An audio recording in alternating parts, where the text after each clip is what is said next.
அன்பார்ந்த பெரியோர்களே, தாய்மார்களே, அன்பிற்கினிய சகோதர சகோதரிகளே, தேனி பாராளுமன்ற தொகுதியினுடைய வாக்காள பெருமக்களே, ஒரு அற்புதமான மனிதருக்காக இங்கே நின்று கொண்டிருக்கின்றோம்.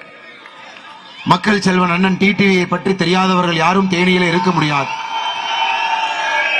ஒரு பக்கம் அரசியல்வாதியாக, ஒரு பக்கம் மனிதனாக, இன்னொரு பக்கம் இதற்கு முன்பு உங்களுடைய பாராளுமன்ற உறுப்பினராக அவர் செய்திருக்கக்கூடிய பணிக்கெல்லாம் என்று நாம் நின்று கொண்டிருக்கின்றோம். இங்கே மிகப்பெரிய அளவில் எழுச்சியோடு நின்று கொண்டிருக்கின்றோம். அதே நேரத்தில் அண்ணாமலை, மக்கள் செல்வன் அண்ணன் டிடிவி தினகரன் அவர்களை ஏன் ஒன்னா நிற்கிறோம் அப்படின்னு நீங்க கேட்கலாம். தமிழகத்தினுடைய அரசியல் மாறிக்கொண்டிருக்கிறது. 2026 ஆட்சி மாற்றத்திற்கான அடித்தளம் 2024 பாராளுமன்ற தேர்தலில் போடப்பட்டிருக்கிறது. அண்ணன் டிடிவி அவர்கள், பாரத பிரதமர் நரேந்திர மோடி அவர்கள் 400 பாராளுமன்ற உறுப்பினர்களை தாண்டி அமர வேண்டும். அதிலே அம்மா மக்கள் முன்னேற்ற கழகத்தினுடைய 2 பாராளுமன்ற உறுப்பினர்கள் இருக்க வேண்டும். அதிலே முதன்மையான பாராளுமன்ற உறுப்பினராக தேனியினுடைய குரலாக அண்ணன் டிடிவி இருக்க வேண்டும் என்பதற்காக இங்கே நின்று கொண்டிருக்கின்ற அன்பு சகோதர சகோதரிகள், 10 ஆண்டு காலமாக பாரத பிரதமர் நரேந்திர மோடியுடைய ஆட்சியை பார்த்திருக்கின்றோம். அந்த ஆட்சியினுடைய சாட்சியாக நின்று கொண்டிருக்கின்றோம். 10 ஆண்டு காலமாக எப்படிப்பட்ட ஆட்சியை பிரதமர் கொடுத்திருக்கின்றார்கள் என்று எல்லோருக்கும் தெரியும். விளம்பரமே தேவையில்லாத ஒரு ஆட்சிங்க. ஸ்டாலின் ஐயா மாதிரி இல்லைங்க. 33 மாசம் ஆட்சியில் இருந்துகிட்டு விளம்பரமா போட்டு நான் வேலை செய்திருக்கின்றேன், வாக்களியுங்கள் ஒரு பக்கம் சொல்லிட்டு இருக்காங்க. 10 ஆண்டு காலமாக ஏழை மக்கள், தாய்மார்கள், விவசாய பெருமக்கள், இளைஞர்கள், இவர்களை மையமாக வைத்து ஒரு அரசு தேசிய ஜனநாயக கூட்டணியில் எப்படிப்பட்ட ஆட்சியை கொடுக்க முடியும் என்று காட்டி இருக்கின்றோம். அதனால்தான் அன்பு சகோதர சகோதரிகளே, 2014 283 பாராளுமன்ற உறுப்பினர்கள் மோடி ஐயாவுக்கு கிடைச்சாங்க. 2019 303. இன்னைக்கு 2024 மோடி அவர்கள் நம்ம கிட்ட கேட்கிறாங்க, 400 பாராளுமன்ற உறுப்பினர்கள் தேசிய ஜனநாயக கூட்டணி நீங்கள் கொடுக்க வேண்டும். இந்த நாட்டை வளமாக்குவதற்கு, வலுப்படுத்துவதற்கு 400 பாராளுமன்ற உறுப்பினர்கள் நமக்கு தேவை. அதிலே அண்ணன் டிடிவி அவர்களும் இருக்க வேண்டும் என்பதற்காக நாம் எல்லாம் நின்று கொண்டிருக்கின்றோம். அன்பு சகோதர சகோதரிகள், இன்னைக்கு நம்முடைய தேனியை சுத்தி பாருங்க.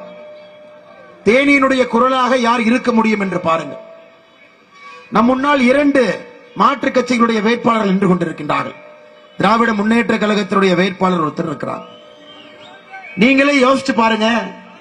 தமிழகத்தில் 21 இடத்துல திமுக நிக்குது. வெறும் 21 இடத்துல.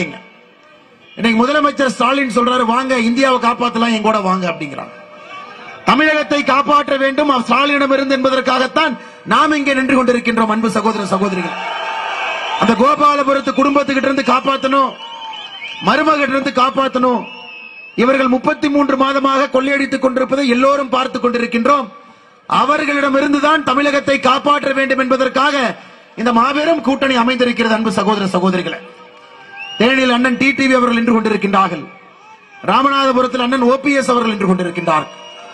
எல்லா இடத்திலும் கூட நம்முடைய மூத்த தலைவர்களே இன்னைக்கு களத்தில் இருக்கிறாங்க. இன்னைக்கு அண்ணன் டிடிவி அவர்கள் நிற்க வேண்டிய அவசியம் இல்லைங்க. அண்ணன் டிடிவி அவர்கள் கட்சியிலிருந்து தன்னுடைய எந்த தொண்டரை நிறுத்தி இருந்தாலும் கூட தேனியிலே வெற்றி பெற போகின்றார். ஆனா ஏன் டிடிவி அண்ணனே களத்துக்கு வர வேண்டிய காரணம் என்னன்னாங்க, மோடி அவர்கள் 400 எம்பிக்களோடு வர வேண்டும். அதே நேரத்தில் தமிழகத்தில் ஒரு புதிய அரசியலை மக்களுக்கு காட்ட வேண்டும்.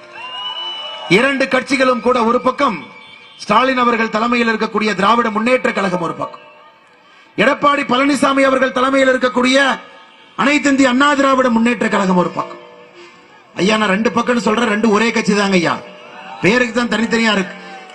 எடப்பாடி பழனிசாமி அவர்கள் தலைமையில் இருக்கக்கூடிய அனைத்து இந்திய அண்ணா திராவிட முன்னேற்ற கழகம், ஸ்டாலின் அவர்கள் தலைமையில் இருக்கக்கூடிய திராவிட முன்னேற்ற கழகம். தொண்டர்கள் வேறு வேறாக இருக்கலாம், தொண்டர்கள் 2 தொண்டர்களும் பிடிப்பாக இருக்கலாம், ஆனா தலைவர்கள் ஒண்ணுதாங்க. 2024 தேர்தல் நமக்கு தெரியும். தேனியில அண்ணன் டிடிவி அவர்களை தோற்கடிக்க வேண்டும் என்பதற்காக 2 வேட்பாளர்களும் ஒன்று சேர்ந்திருக்கின்றார்கள் என்பது உங்களுக்கு தெரியும். 2 வேட்பாளர்களும் ஒன்று சேர்ந்திருக்கின்றார்கள். ஆனா தொண்டர்கள் ஒன்று சேரலீங்க, மக்கள் அவங்க கூட போகல. இந்த முறை 2024 ஏப்ரல் 19ஆம் தேதி தேனி பாராளுமன்ற தொகுதியிலே பார்ப்போம். அனைத்து இந்திய அண்ணா திராவிட முன்னேற்ற கழகத்தினுடைய தொண்டர்கள் வாக்கும் அண்ணன் டிடிவி தினகரன் அவர்களுக்கு தான். அம்மா மக்கள் முன்னேற்ற கழகத்தோடு இணைய போகின்றார்கள், வாக்களிக்க போறாங்க. அவர்களுக்கு தெரியும் அவர்களை வழிநடத்தக்கூடிய உண்மையான தலைவன் யார் என்பது அவர்களுக்கு தெல்ல தெளிவாக தெரியும். பூச்சாண்டிகளையும் போலி தலைவர்களையும் எந்த தொண்டனாக இருந்தாலும் கூட கண்டுபிடித்து விடுவார். இன்னைக்கு அப்படிப்பட்ட தலைவர்கள் தேர்தல் களத்தில் நின்று ஒருவருக்கு ஒருவர் திட்டிக் கொள்வதை போல் நாடகம் நடத்தி கொண்டிருக்கின்றார்கள். அன்பு சகோதர சகோதரிகள், இந்த நேரத்தில் அண்ணன் டிடிவி தினகரன் அவர்களுக்கு நம்முடைய முழுமையான ஆதரவை நாம் கொடுக்க வேண்டும். தேர்தலுக்கு இன்னும் 5 நாட்கள் பாக்கி இருக்குது. இவ்வளவு பெரிய தொகுதியில எல்லா இடத்திற்கும் அண்ணனால போக முடியாது, மக்களை சந்திக்க முடியாதுங்க. அந்த வேலையை நாம் செய்தாக வேண்டும். இங்கே பாரதிய ஜனதா கட்சியினுடைய அன்பு தொண்டர்கள் தலைவர்கள் நின்று கொண்டிருக்கின்றீர்கள், கூட்டணி கட்சியினுடைய அன்பு தலைவர்கள் தொண்டர்கள் நின்று கொண்டிருக்கின்றீர்கள். நமக்கு ஏப்ரல் 19ஆம் தேதி வரை நம் ஒருவருக்கும் நம்முடைய சின்னம் குக்கர் சின்னங்கண்ணா. நம்ம எல்லா வீட்டுக்கும் ஏறி இறங்கணும், எல்லா மக்களையும் பார்க்கணும், எல்லா கிராமத்துக்கும் போகணும் ஐயா. செப்டம்பர் மாசத்துல 2023 தேனிக்கு நம்முடைய எண்மண் எண் மக்கள் யாத்திரை இங்கே வந்தோம். எவ்வளவு பெரிய எழுச்சியாக மக்கள் ஒரு மாற்றத்திற்காக தமிழகத்தில் எங்களுக்கு வேண்டாங்க, இந்தியாவிலே மோடி வேண்டும் என்று எப்படி இருந்தார். இன்னைக்கு அண்ணன் டிடிவி அவர்களோடு வரும் பொழுது தேனி முழுவதும் அதே ஒரு உற்சாகம்.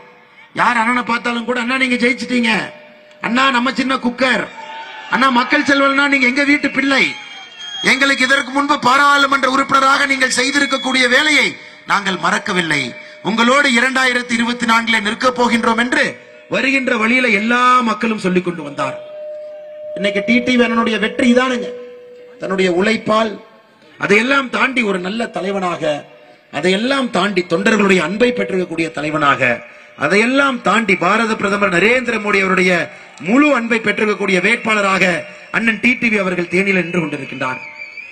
திராவிட முன்னேற்ற கழகம் தேனிக்கு செய்திருக்கக்கூடிய துரோகத்தை மட்டும் நான் சொல்றேங்க ஐயா, கேளு. இன்னைக்கு ஸ்டாலின் ஐயா வர்றாங்க, டிடிவி அவர்களை பற்றி வாய்க்கு வந்ததெல்லாம் பேசிட்டு போறாங்க. எடப்பாடி பழனிசாமி அவர்கள் வருகின்றார்கள், அவருக்கும் வாய்க்கு வந்ததெல்லாம் பேசிட்டு போறாங்க. காரணம், இருவருக்கும் இவரை பிடிக்காது. இவர் வெற்றி பெற்று விட்டால் தமிழகத்தினுடைய அரசியல் மாறும் என்பது இருவருக்கும் தெரியும். மதுரைக்கு கீழே கன்னியாகுமரி வரை 2024 ஜூன் 4ஆம் தேதி அண்ணன் டிடிவி அவர்கள் வெற்றி பெற்ற பிறகு ஒரு உண்மையான மக்களை சார்ந்த தொண்டர்களை முன்னிலைப்படுத்தக்கூடிய அரசியல் நடக்கும் என்பது தெரியும். அதனால்தான் இருவரும் இணைந்து தோற்கடிப்பதற்காக கங்கணம் கட்டிட்டு வர்றாங்க. இருவரையும் ஒவ்வொருவரா பார்க்கலாங்க. திராவிட முன்னேற்ற கழகத்தினுடைய துரோகத்தை பார்க்கலாம். முல்லை பெரியாறு அணை கேரளாவில் இருக்கு. அந்த அணையிலிருந்து வரக்கூடிய நீர் நமக்கு மிக முக்கியமான நீர். தேனி பகுதியில் இருக்கக்கூடிய விவசாய பெருமக்களுக்கும் அது முக்கியமான நீர் ஆதாரம். உச்ச நீதிமன்றம் 2006 146 அடி இதை உயர்த்தலாங்கிறாங்க. அதன் பிறகு கட்டி முடித்த பிறகு 152 உயர்த்துங்கிறாங்க. உடனே கேரள அரசு ஒரு சட்டத்தை கொண்டு வந்து 136 அடியாக குறைக்கிறாங்க. அன்னைக்கு இங்கே ஆட்சியில் இருந்த திராவிட முன்னேற்ற கழகம் வாயை திறந்து கூட பேசல. அதன் பிறகு கேரளா இன்னொரு சட்டத்தை கொண்டு வர்றாங்க. அது மத்திய அரசோடு இணைந்து, ஏன்னா காங்கிரஸ் ஆட்சி அங்க இருக்குது, இங்கே காங்கிரஸ் ஆட்சி இருக்குதுங்க. மத்திய அரசோடு இணைந்து ஒரு சட்டத்தை கொண்டு வர்றாங்க. பெரியார் புலிகள் சரணாலயத்துக்குள்ள இன்னொரு அணையை கட்ட போகின்றோம். அப்படி இன்னொரு அணையை கட்டினா வர்ற தண்ணி வராதுங்க. கலைஞர் கருணாநிதி அவர்கள் எந்திரிக்கிறார், ஆர்ப்பாட்டம் பண்ணலாமான்னு எந்திரிக்கிறார். உடனே ஜெயராம் ரமேஷ் அவர்கள் தொலைபேசியில கூப்பிட்டு மிரட்டுறாரு, ஏதாவது ஆர்ப்பாட்டம் பண்ணீங்கன்னா 2G கேஸ்ல அப்படியே தூக்கி உள்ள போட்டுருவாங்க. அப்படியே எந்திரிச்சவர் அப்படியே உட்கார்ந்துகிட்டார்.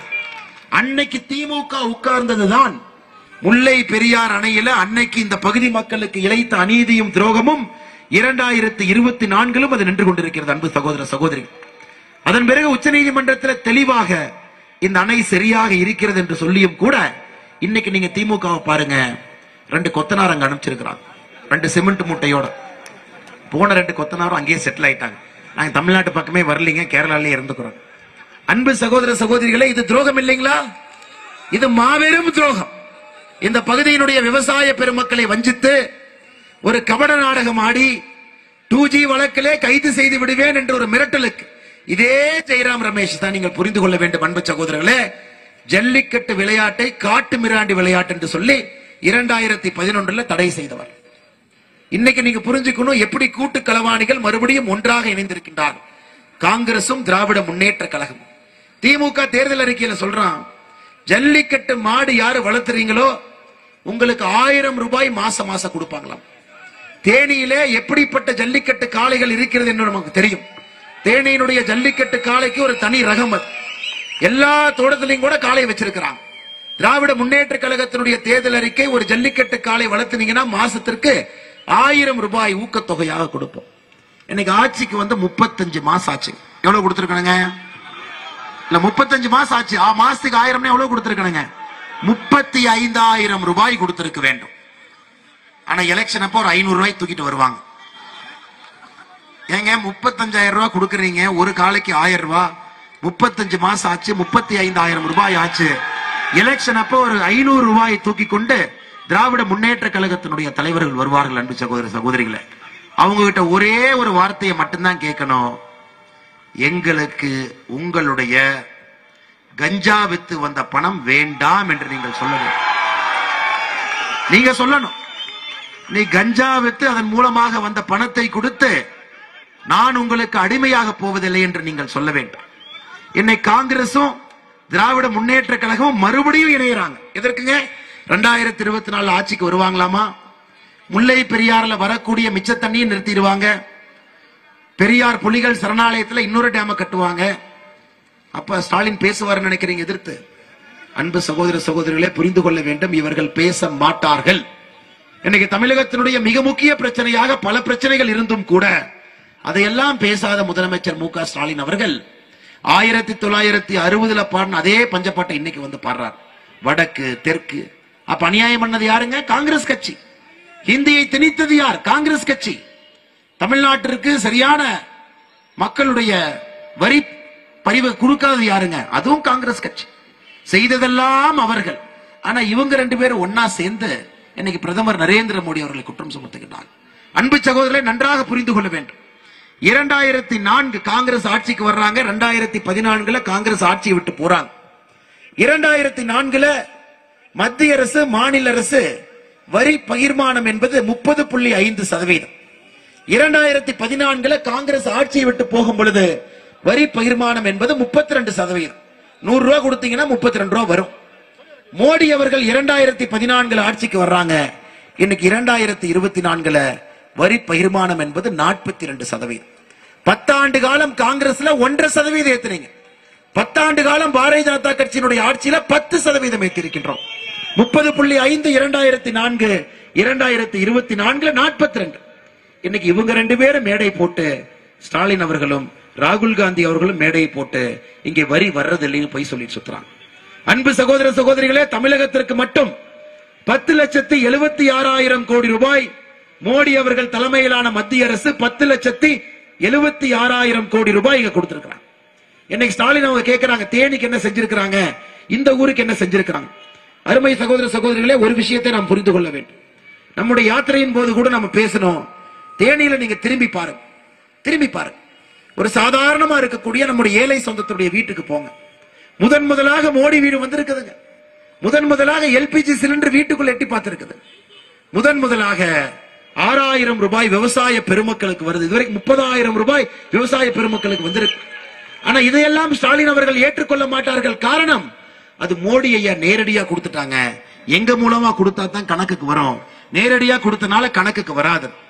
கோபாலபுரத்து குடும்பம் கொள்ளையடிக்கும் என்று தெரிந்து அவர்கள் மூலமாக கொடுப்பதற்கு மோடி அவர்கள் என்ன எதுவும் தெரியாதவங்களா?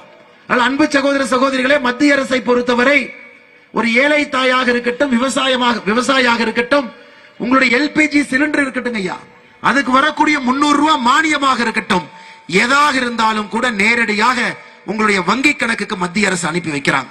ஆனா ஸ்டாலின் அவர்கள் சொல்வதை இதை நாங்கள் ஏற்றுக்கொள்ள மாட்டோம். கோபாலபுரத்து குடும்பம் மூலமாக கொடுத்தால் மட்டும்தான் அது கணக்கு. இது செந்தில் கவுண்டமணி வாழைப்பழது காமெடி மாதிரி, ஒரு பழம் எங்க அந்த பழம் தானே இது அப்படி. அன்பு சகோதர சகோதரர்கள், நாம் புரிந்து கொள்ள வேண்டும். 10,76,000 கோடி ரூபாய் தமிழகத்தினுடைய அன்பு சொந்தங்களுக்கு நம்முடைய மோடி அவர்கள் கொடுத்திருக்கின்றார்கள். இந்தியாவிலே மிக அதிகமாக இந்த 10 ஆண்டு காலத்துல ஒரு மாநிலத்திற்கு வசதிகள் ஏற்படுத்தி கொடுத்திருக்கின்றோம் என்றால் அது நம்முடைய மாநிலம் தமிழ்நாடு. மொத்தமாக 15 அரசு மருத்துவக் கல்லூரி கொடுத்திருக்காங்க ஐயா 10 வருஷத்துல. ஒரே நேரத்தில் 11. இன்னைக்கு தேனியில கம்பீரமாக மருத்துவர்கள் இங்கே படித்துக் கொண்டிருக்கின்றார். அதனால நீங்க எல்லா இடத்திலையும் திரும்பி பாருங்க. நம்மை பொறுத்தவரை எல்லோருக்குமான ஆட்சி, அனைவரையும் கூட அழைத்து சென்று கொண்டிருக்கின்றோம். அன்பு சகோதர சகோதரிகளை, இன்னைக்கு அதிமுக தலைவர்கள் தேர்தலில் நிக்கிறாங்க. இப்ப டிடிவி அண்ணன் எதுக்கு நிக்கிறாங்கன்னா, நமக்கு தெரியும் ஜெயிப்பாரு, பார்லிமெண்ட் போவாரு, மோடி ஐயாவிட்ட நேரடியா தொலைபேசியில பேசுவாரு, எல்லா அமைச்சர்கள்ட்டையும் பேசுவாங்க, தேனிக்கு எது வேண்டும் என்றாலும் கூட ஒரு தொலைபேசியில கொண்டு வந்துருவாங்க. அதிமுகவை பார்த்தா நீங்க எதுக்கு நிக்கிறீங்கன்னா, மத்தியில யாராச்சும் ஆட்சி அமைப்பாங்க, நாங்க வலியுறுத்துறதுக்காக நாங்க இருக்கோம் அப்படின்னு. இந்த அநியாயத்தை பார்த்திருக்கீங்களா? நீங்க எதுக்கு நிக்கிறீங்கன்னா, மத்தியில யாராச்சும் ஆட்சி அமைப்பாங்க, நாங்கள் வலியுறுத்துவதற்காக நிற்கின்றோம். திராவிட முன்னேற்ற கழகத்தை பார்த்து நீங்க எதுக்கு நிக்கிறீங்க அப்படின்னா, மோடி அவங்க 400 வாங்கக்கூடாது தடுப்பதற்காக நிக்கிறோம். எங்கேயாவது திராவிட முன்னேற்ற கழகத்தினுடைய தலைவர்களோ இந்தி கூட்டணியினுடைய தலைவர்கள் எங்கேயாச்சும் சொல்றாங்களா நாங்க ஜெயிப்போம்னு? எங்கேயுமே ஜெயிக்கங்கிற வார்த்தையை சொல்ல மாட்டாங்க. திராவிட முன்னேற்ற கழகம் இந்தி கூட்டணியும் சொல்வது மோடி 400 வாங்குவதை தடுப்பதற்காக நிற்கிறோம். இது ஒரு குழப்பங்களா? மோடி ஐயா 400 வாங்கக்கூடாதாமா, மோடி ஐயா 398 வாங்கிட்டாருன்னா நாங்க ஜெயிச்சிட்டோம் பாத்தியா அப்படிம்பாங்க.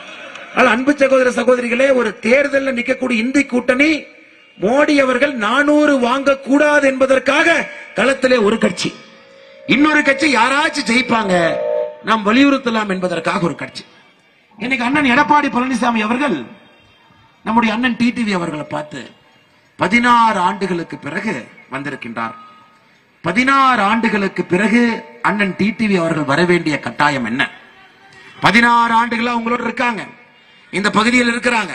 ஆனா 16 ஆண்டுகள் கழித்து பாராளுமன்ற வேட்பாளராக வர வேண்டிய அவசியம் என்னன்னாங்க ஐயா, சில நேரத்துல ராமன் காட்டை விட்டு போய்த்தாங்க ஐயா ஆகணும், வேற வழி இல்லை, காட்டை விட்டு போய்த்தான் ஆகணும். ஆனா சில நேரத்துல அதே ராமன் திரும்ப வந்துதான் ஆகணும்.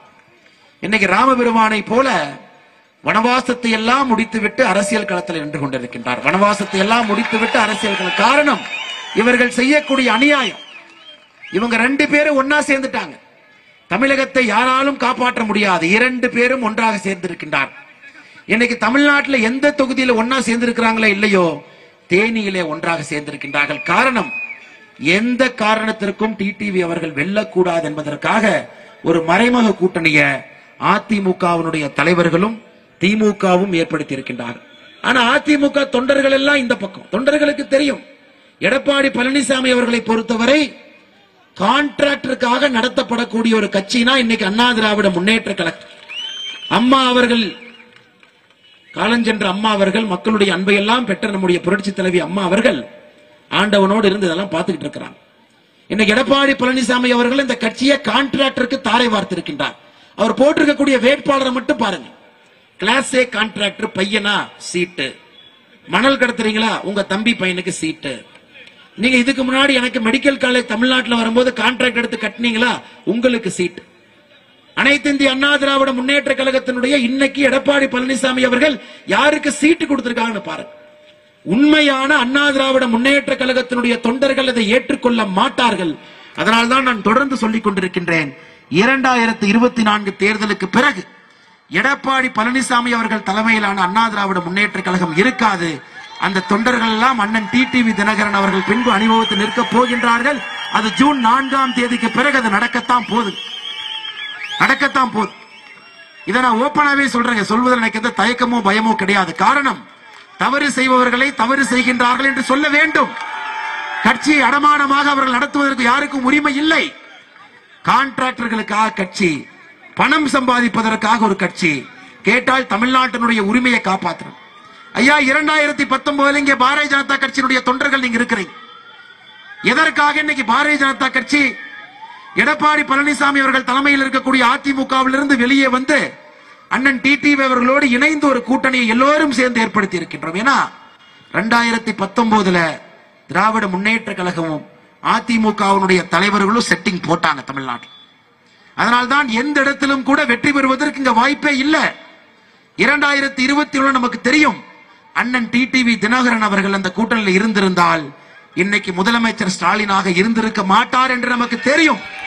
அப்படி இருந்தும் கூட மக்கள் செல்வாக்கு டிடிவி அவர்களுக்கு இருக்கிறது என்கின்ற ஒரே காரணத்திற்காக வெளியே நிறுத்தப்பட்டார். அன்பு சகோதர சகோதரிகள், அதனால்தான் உறுதியாக திரும்ப திரும்ப நான் சொல்லுகின்றேன், 2024 ஜூன் 4ஆம் தேதிக்கு பிறகு அனைத்து இந்திய அண்ணா திராவிட முன்னேற்ற கழகம் எந்த உண்மையான தலைவர் கைக்கு வர வேண்டுமோ அந்த உண்மையான தலைவருடைய கைக்கு அது வரத்தான் போகிறது. அதுவரை கத்தலாம், கூச்சல் போடலாம், முன்னாள் அமைச்சர்கள் 10 பேர்த்த வச்சுக்கிட்டு பிரஸ் மீட் போட்டு திட்டலாம்.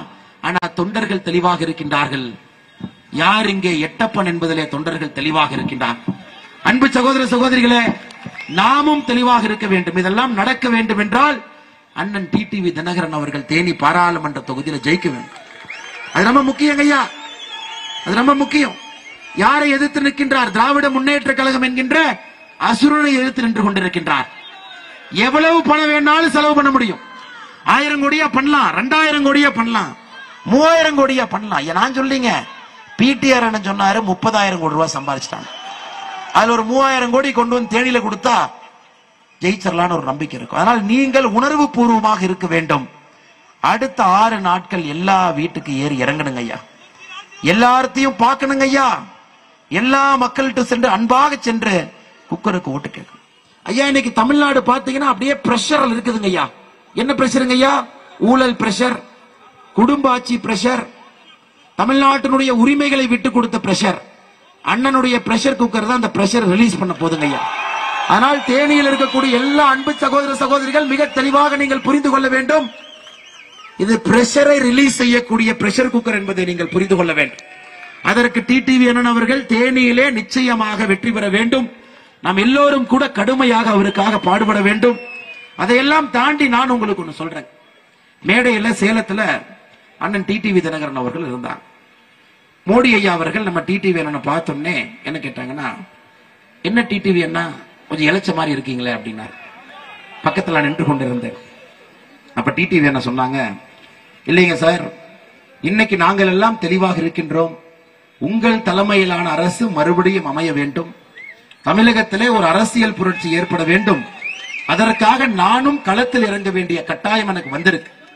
நியாயமா நான் பாராளுமன்ற உறுப்பினராக நான் எப்பவுமே நின்னது கிடையாதுங்க ஐயா. ஒரு முறை நின்ன, ஜெயிச்ச, மக்களுக்கு சேவை பண்ணும். அதன் பிறகு சட்டமன்ற உறுப்பினராக மாநில அரசியல் இருக்கேன். இதை இங்கே சொல்ல வேண்டிய கட்டாயம் இருக்கு, அதனால நான் சொல்றேன். ஆனா இன்னைக்கு தமிழ்நாட்டினுடைய நிலைமை, நான் பாராளுமன்ற வேட்பாளராக நிற்க வேண்டிய நிலைமை இருக்கு, அதனால் நின்று கொண்டிருக்கின்றேன் என்று சொன்னார். ஐயா, நாம் புரிந்து கொள்ள வேண்டும். சில மனிதர்கள் சில நேரத்துல தன்னை தாண்டி தொண்டர்களுக்காக மக்களுக்காக களத்துக்கு வரும் பொழுது அவர்களோடு நிற்க வேண்டிய கடமை நமக்கு இருக்கு. அதனால் இங்க இருக்கக்கூடிய எல்லா பாரதிய ஜனதா கட்சியினுடைய தலைவர்களுக்கு, தொண்டர்களுக்கு என்னுடைய அன்பான வேண்டுகோளை நான் வைக்கின்றேன். ஐயா, நாம் அடுத்த 6 நாட்கள் உயிரை கொடுத்து பாடுபட வேண்டும். உயிரை கொடுத்து, நம்முடைய உயிரை கொடுத்து இங்கே உட்கார நாம ஜெயிக்க வைக்கணுங்க. அண்ணன் இந்த அலையன்ஸ் அமைவதற்கு, இந்த கூட்டணி அமைவதற்கு ஒரு முக்கியமான காரணம் அண்ணன் டிடிவி அவர்கள். அதை பத்தி நாங்க சொல்ல விரும்புறோம்.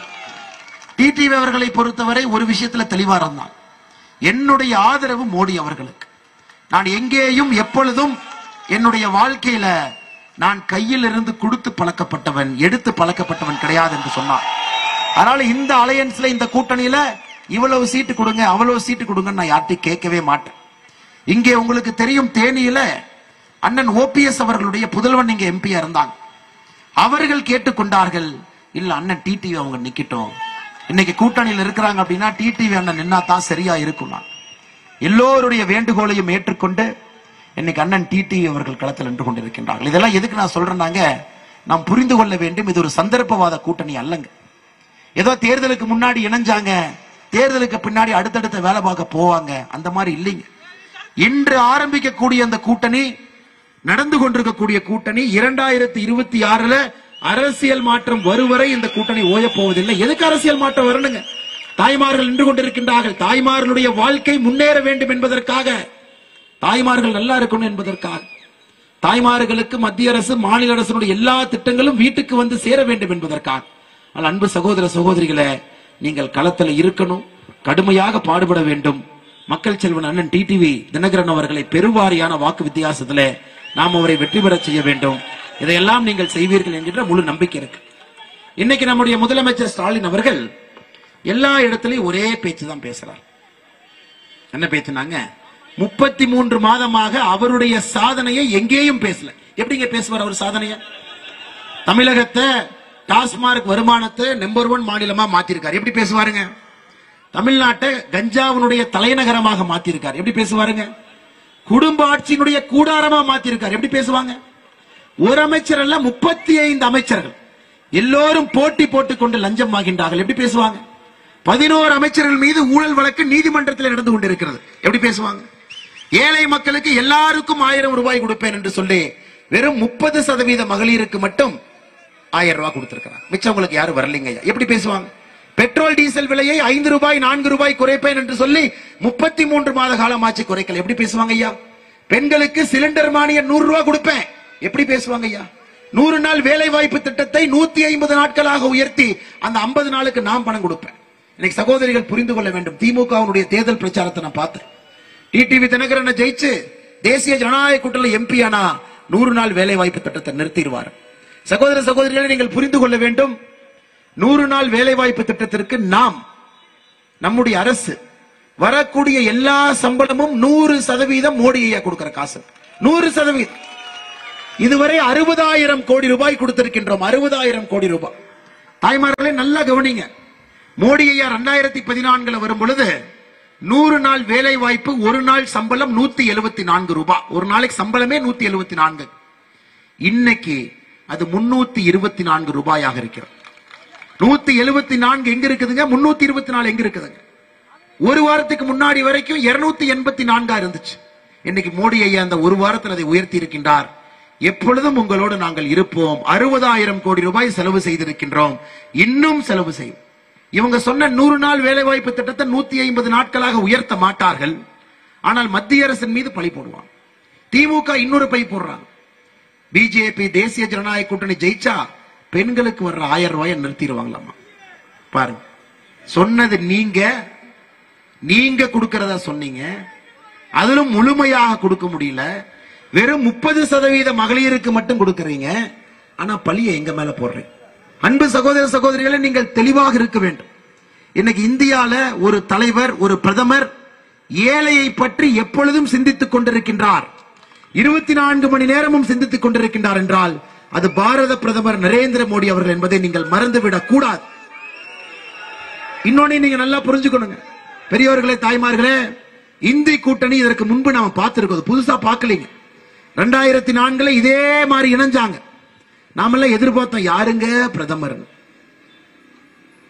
எல்லாம் ரூம்குள்ள உட்கார்ந்து பேசினாங்க. தேர்தல் ரிசல்ட் வந்துருச்சு. பிரதமர் யாருன்னே தெரியல. நம்ம ஓட்டு போட்டு வாக்கு பெட்டி எண்ணியாச்சு. அதன் பிறகு 10 பேர் வெளியே வந்து இவரு தாங்க பிரதமர். இந்த காலா படத்துல ரஜினி ஐயா ஒரு டைலாக் சொல்லுவாரு, ஏன்பா குமாரு இவர் யாரு அப்படிங்கிற மாதிரி. நாமெல்லாம் கேட்டோம், சார் இவர் யாருன்னு தெரியலையா சார், பிரதமர் நிறுத்திருக்கீங்கன்னு. இவர் பேர் தாங்க மன்மோகன் சிங் அப்படின்னா. ஐயா நாங்க இவருக்கு ஓட்டு போடல, நீங்க இவருக்கு ஓட்டு போடல, பட் எங்களுக்கு போட்டீங்கல்ல, நாங்கெல்லாம் இவருன்னு சொல்லியிருக்கோம். அப்பதான் தெரிஞ்சது மன்மோகன் சிங் அவர்களை கொண்டு வந்து ஏன் பிரதமராக நிறுத்தி இருக்கின்றார்கள் என்றால், பேச மாட்டாரு, கொள்ளை எவ்வளவு வேணாலும் அடிக்கலாம். 12 லட்சம் கோடி ரூபாய் கொள்ளையடித்திருக்கின்றார்.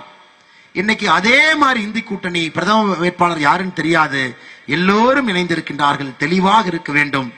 இன்னைக்கு இந்தியாவில் கண்ணு கெட்டிய தூரம் வரை நமக்கு இருக்கக்கூடிய ஒரே ஒரு பிரதம மந்திரி, ஒரே ஒரு பிரதம மந்திரி வேட்பாளர், நிரந்தர பிரதம மந்திரி நம்மிடம் இருப்பவர் பாரத பிரதமர் நரேந்திர மோடி அவர்களை மறந்துவிடக் கூடாது. அன்பு சொந்தங்களே, நம்முடைய தேர்தல் மாற்றத்திற்கான தேர்தல், மோடி அவர்களுக்கான தேர்தல். ஏப்ரல் 19ஆம் தேதி தேனியில சரித்திரம் படைக்கக்கூடியது நம்முடைய குக்கர் இங்கே சரித்திரம் படைக்கும். அண்ணன் டிடிவி தினகரன் அவர்கள் பாராளுமன்றத்திலே அமர்வார். அண்ணன் டிடிவி தினகரன் அவர்கள் உண்மையான புரட்சி தலைவி அம்மா ஜெயலலிதா அவர்கள் எப்படிப்பட்ட அரசியல் செய்து கொண்டிருந்தார்களோ அதே போல அரசியல் 2024 நடக்கும். 2026 தமிழகத்தில் ஒரு மிகப்பெரிய மாற்றம் வரும். அன்பு சகோதர சகோதரிகளே, நாம் எல்லோரும் கடுமையாக உழைப்போம், அண்ணனுக்காக பணி செய்வோம். குறிப்பாக நம்முடைய பாரதிய ஜனதா கட்சியினுடைய தொண்டர்கள் நாம் புரிந்து கொள்ள வேண்டும். அண்ணன் நம்ம வீட்டு பிள்ளை, மோடி ஐயாவினுடைய பிள்ளை என்பதை நீங்கள் புரிந்து கொள்ள வேண்டும். முழுமையாக அவர்களுக்காக நீங்கள் களத்திலே நின்று அவரை வெற்றி பெற செய்து விட்டுத்தான் ஒரு பாரதிய ஜனதா கட்சியினுடைய தொண்டனுக்கும் தலைவனுக்கும் தூக்கமே. அது வரைக்கும் நமக்கு வேலை களத்தில் இவருக்காக நாம் பாடுபட வேண்டும். இந்த அற்புதமான கூட்டத்திற்கு வந்திருக்கக்கூடிய எல்லா அன்பார்ந்த தலைவர்களுக்கு என்னுடைய மனதார நன்றிகளை தெரிவித்துக் கொள்கின்றேன். முக்கியமான தலைவர் எல்லாம் இங்கே நின்று கொண்டிருக்கின்றார். தேனி வடக்கு மாவட்டத்தினுடைய அம்மா மக்கள் முன்னேற்ற கழகத்தினுடைய கழக செயலாளர் காசிமாயன் அவர்கள், தேனி தெற்கு மாவட்டத்தினுடைய கழக செயலாளர் முத்துசாமி அவர்கள், முன்னாள் அமைச்சர் திருப்பூர் புறநகர் மாவட்ட கழக செயலாளர் எங்களுடைய பகுதியை சார்ந்த அண்ணன் சண்முகவேல் அவர்கள், முன்னாள் சட்டமன்ற உறுப்பினர் தஞ்சாவூர் பகுதியை சார்ந்த ஐயா ரங்கசாமி அவர்கள், முன்னாள் அமைச்சர் தென் சென்னை தெற்கு மாவட்ட கழக செயலர் அண்ணன் செந்தமிழன் அவர்கள், கயத்தாறு ஒன்றிய குழு பெருந்தலைவர் ஐயா எஸ்பி மாணிக்கராஜா அவர்கள், கழக தலைமை நிலைய செயலாளர் ராஜேந்திரன் அவர்கள், முன்னாள் சமூக நல வாரிய தலைவர் கழக கொள்கை பரப்பு செயலாளர் அருமையக்கா சரஸ்வதி அவர்கள், திண்டுக்கல் மண்டல பொறுப்பாளர் திண்டுக்கல் மேற்கு மாவட்ட கழக செயலாளர் KP நல்லசாமி அவர்கள், கழக அமைப்பு செயலாளர் கழக பொறியாளர் அணி செயலாளர் அண்ணன் கரிகாலன் அவர்கள், கழக ஆட்சி மன்ற குழு உறுப்பினர் கழக இதய தெய்வம் அம்மா பேரவை செயலாளர் டேவிட் அண்ணாதுரை அவர்கள், முன்னாள் சட்டமன்ற உறுப்பினர் கதிர்காமு அவர்கள், கழக அமைப்பு செயலாளர் அண்ணன் ரஃபீக் அவர்கள், இங்க இருக்கக்கூடிய நம்முடைய பாரதிய ஜனதா கட்சியினுடைய தேனி மாவட்ட தலைவர் அண்ணன் பாண்டியன் அவர்கள், கதறி நரசிங்க பெருமாள் அவர்கள், ரவிபாலா அவர்கள், ராஜபாண்டியன் அவர்கள், நம்முடைய மாவட்டத்தினுடைய வைஸ் சேர்மனாக இருக்கக்கூடியவர் அண்ணன் ராமநாதன் அவர்கள், நம்முடைய மாவட்டத்தினுடைய பொதுச் செயலாளர்கள் அண்ணன் பாலு அவர்கள், மலைச்சாமி அவர்கள், பொன்ராஜ் அவர்கள், முன்னாள் மாவட்ட தலைவர்கள் லேக்கன் துரை அவர்கள், வெங்கடேசன் அவர்கள், மாவட்டத்தினுடைய துணைத் தலைவர்கள் ஜெயராமன், பாண்டியராஜன், லிங்கப்பன் அவர்கள், தேனியினுடைய நகர தலைவர் அருமை சகோதரர் மதிவாணன் அவர்கள், தேனி நகராட்சியினுடைய வார்டு கவுன்சிலர் அருமை சகோதரி ஆனந்தி விஜயகுமார் அவர்கள், இங்க இருக்கக்கூடிய எல்லா மாவட்டத்தினுடைய தலைவர்கள் தொண்டர்களுக்கு நன்றி கலந்த வாழ்த்துக்களை வணக்கங்களை தெரிவித்து, நம்முடைய கூட்டணி கட்சி எல்லா அன்பு தலைவர்கள் இங்கே நின்று கொண்டிருக்கின்றார்கள். அனைத்து இந்திய அண்ணா திராவிட முன்னேற்ற கழகத்தினுடைய தொண்டர் உரிமை மீட்பு குழு OPS ஐயா, அதனுடைய மாவட்ட செயலாளர் சையத் கான் அவர்கள், தமிழ் மாநில காங்கிரஸ் சார்பாக வந்திருக்கக்கூடிய மூத்த தலைவர்கள் அண்ணன் மகேந்திரன் அவர்கள், செல்வேந்திரன் அவர்கள், பாட்டாளிகள் வந்திருக்கின்றார்கள். பாட்டாளி மக்கள் கட்சியினுடைய தலைவர் ஈஸ்வரன் அவர்கள், இந்திய ஜனநாயக கட்சியினுடைய தலைவர் ஆனந்தன் அவர்கள், தென்னிந்திய ஃபார்வர்ட் பிளாக்கினுடைய தலைவர் தெய்வம் அவர்கள், ஜான் பாண்டியன் அண்ணா, தமிழக மக்கள் முன்னேற்ற கழகத்தினுடைய தலைவர் தில் பிரசாத் அவர்கள், பாலா அவர்கள், இங்க வந்திருக்கக்கூடிய எல்லா அன்பு தொண்டர்களுக்கு தலைவர்களுக்கு எங்களுடைய நெஞ்சார்ந்த நன்றிகளை தெரிவித்து ஒரு பெரிய எழுச்சியோடு அண்ணனுக்காக நின்று கொண்டிருக்கின்றோம். நானும் ஓடி வந்தங்க ஐயா, கோயம்புத்தூர்ல இருந்து எனக்கும் அங்கே பிரச்சாரம் இருக்கிறது. ஓடி வந்ததற்கான காரணம் ஐயா, நாம இவரை கைவிட்ட கூடாதுங்க ஐயா. பழகி பார்த்தால் தான் தெரியும் எவ்வளவு இனிமையானவர் என்று. பாரதிய ஜனதா கட்சியினுடைய அன்பு தொண்டர்களுக்கு சொல்லுகின்றேன், என்னை போன்ற அரசியல்ல கொஞ்சம் அனுபவம் இருக்கக்கூடிய ஒரு மனிதன், நிறைய அனுபவம் இருக்கக்கூடிய அண்ணன் டிடிவி தினகரன் அவங்ககிட்ட பழகிய போது நான் கண்டுபிடித்தேன் எந்த அளவுக்கு மென்மையான ஒரு தலைவர், எந்த அளவுக்கு மென்மையா, ஒரு டீசென்டா, டிக்னிஃபைடா, நல்ல ஒரு மனிதனா, எதை பேசினாலும் கூட தொண்டர்களை சார்ந்து, எதை பேசினாலும் கூட தமிழகம் நல்லா இருக்கும். அதனால் அவர்கிட்ட பழகிய பிறகு என்னுடைய மனது முழுமையாக மாறிவிட்டது. எப்படிப்பட்ட ஒரு அற்புதமான தலைவன். இப்பதான் புரியுது ஏன் எடப்பாடி அண்ணன் அவரை பார்த்து பயப்படுறாரு. அவர்கிட்ட பழகின பிறகுதான் தெரியுது. அதனால அன்பு சகோதர சகோதரிகளே, இந்த மனிதரை நாம் வெற்றி பெற செய்ய வேண்டும், எல்லோரும் அவரோடு இருக்க வேண்டும் என்கின்ற அன்பார்ந்த வேண்டுகோளை உங்களுக்கு வைத்திருக்கு வந்திருக்கக்கூடிய எல்லா நம்முடைய அன்பு தொண்டர்களுக்கும் நன்றிகளை தெரிவித்துக் கொள்கின்றோம். நன்றி, வணக்கம். பாரத் மாதா கி ஜெய். நான் நன்றி உரை சொல்கிறேன். நமது பாரதிய ஜனதா கட்சியின் தமிழ்நாடு தலைவர் என் அன்பு நண்பர் கே அண்ணாமலை அவர்கள் இன்றைக்கு இவ்வளவு சிரத்தை எடுத்து அங்கே அவ்வளவு தேர்தல் பணி இருந்தும் நமது தேனிக்கு வந்து நமக்காக பிரச்சாரம் செய்திருப்பது உண்மையிலேயே நமக்கு நிகழ்ச்சியை அளிக்கிறது. இந்த கூட்டணி வருங்காலத்தில் என்றென்றைக்கும் தொடரும் என்று அன்றைக்கு சொன்னேன். அதை மீண்டும் தேனி நகரிலிருந்து நான் உறுதிப்படுத்துகிறேன். இங்கே வருகை புரிந்திருக்கின்ற பாரதிய ஜனதா கட்சியின் நிர்வாகிகளுக்கும் தொண்டர்களுக்கும் மற்றும் கூட்டணி கட்சிகளாகிய அண்ணன் OPS அவர்களின் அணியைச் சேர்ந்தவர்களுக்கும் தமிழ் மாநில காங்கிரஸ் கட்சியைச் சேர்ந்த நிர்வாகிகளுக்கும் தொண்டர்களுக்கும் பாட்டாளி மக்கள் கட்சியைச் சேர்ந்த நிர்வாகிகளுக்கும் தொண்டர்களுக்கும் ஜான் பாண்டியன் அவர்களின் தமிழக மக்கள் முன்னேற்ற கழகத்தைச் சேர்ந்த நிர்வாகிகளுக்கும் தொண்டர்களுக்கும் தென்னிந்திய ஃபார்வர்ட் பிளாக்கை சேர்ந்த நிர்வாகிகளுக்கும் தொண்டர்களுக்கும் மற்றும் இங்கே வருகை புரிந்திருக்கின்ற இந்திய ஜனநாயக கட்சியின் நிர்வாகிகளுக்கும் தொண்டர்களுக்கும் மற்றும் அனைத்து அம்மா மக்கள் முன்னேற்ற கழகத்தின் நிர்வாகிகளுக்கும் தொண்டர்களுக்கும் பொதுமக்களுக்கும் பெரியவர்களுக்கும் தாய்மார்களுக்கும் எனது நன்றியை சொல்லி விடைபெறுகிறேன். நன்றி, வணக்கம்.